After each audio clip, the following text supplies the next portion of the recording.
মাঝে মধ্যে আমরা এমন কোনো খাবার খাই যে খাবারের স্বাদ ভুলতে পারি না অনেক দিন। সেটা হতে পারে খুব সাধারণ কোনো খাবার। আসসালামু আলাইকুম এভরিওয়ান, ওয়েলকাম টু রাহিমাইলা ব্লগ। নতুন একটি রেসিপি নিয়ে চলে আসলাম। আর আজকের রেসিপি মজাদার ডিম দিয়ে মসুরের ডালের হাতে মাখা চচ্চড়ি রেসিপি।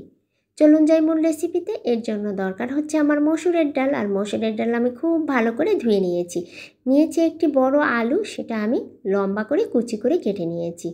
টমেটো নিয়েছি ছোট সাইজের দুটো, আর সেটা আমি ছোট ছোট করে কেটে নিয়েছি পেঁয়াজ কুচি, কাঁচামরিচ কুচি, রসুন কুচি, আর নিয়েছি একটি ডিম। এবার আমি একটি কড়াইতে মসুরের ডাল, আলু, টমেটো, কাঁচামরিচ, পেঁয়াজ কুচি, রসুন কুচি দিয়ে দিব পরিমাণ মতো লবণ, হলুদ গুঁড়া আর সামান্য ভাজা জিরার গুঁড়া। আপনারা চাইলে ভাজা জিরার গুঁড়া দিতেও পারেন, নাও পারেন, আবার চাইলে জিরা বাটাও দিতে পারেন। তবে আমি শুধু সামান্য ভাজা জিরার গুঁড়াই দিয়েছি, কোনো ধনিয়া গুঁড়া বা অন্য কোনো মশলা আমি দিচ্ছি না। এবার আমি হাত দিয়ে ভালো করে মেখে নিলাম। তারপরে সরিষার তেলও দিয়ে দিয়েছি। আপনারা চাইলে সয়াবিন তেল বা সরিষার তেল, যা ইচ্ছা সেই তেল আপনি দিতে পারেন। দেওয়ার পরে আমি পরিমাণ মতো পানি দিয়ে দিলাম।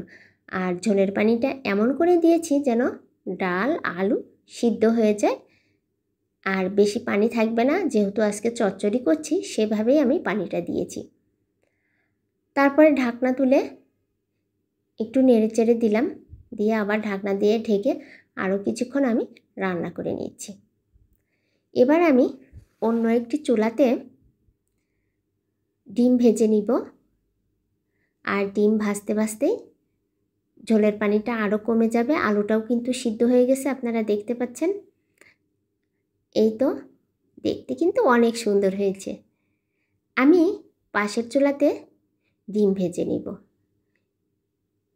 আর ডিম ভাজতে ভাজতে ডালটা একদম ভালো করে সিদ্ধ হয়ে যাবে আর পানিটা আরও কমে যাবে। এবার আমি গরম তেলের উপর গুলিয়ে রাখা ডিমটা দিয়ে দিলাম। লবণ আর হলুদ দিয়ে আমি ডিমটা গুলিয়ে নিয়েছিলাম, সেটা এবার আমি তেলের উপর দিয়ে দিলাম।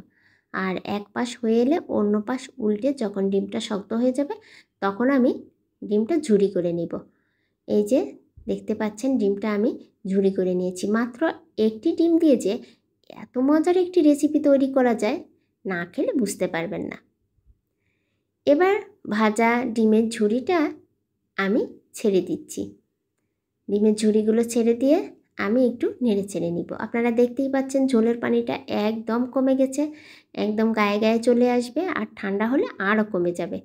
আপনারা একটু ঝোল অবস্থায় নামালে আরও ভালো হবে।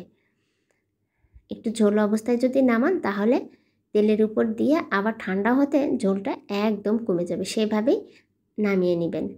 তারপরে গরম তেলের উপর শুকনো মরিচ, তেজপাতা, পেঁয়াজ কুচি, রসুন কুচি এবং পাঁচফোড়ন দিয়ে আমি এই ডালটা বাগার দিয়ে দিলাম। দেখেন এবার কত সুন্দর দেখতে হয়েছে, আর কি যে একটা সুন্দর গন্ধ বের হয়েছে, সেটা আর কি বলবো। যদি ভিডিওটি ভালো লাগে, বাসায় এভাবে একবার করে খেয়ে দেখবেন, কতটা মজা। এর স্বাদ কিন্তু আপনি ভুলতে পারবেন না অনেক দিন। আর মাছ মাংস রেখে এটা দিয়ে আপনি 2 প্লেট ভাত খেয়ে নেবেন একদম আঙ্গুল চেটে পুটে। যদি ভালো লাগে অবশ্যই কমেন্টে জানাবেন।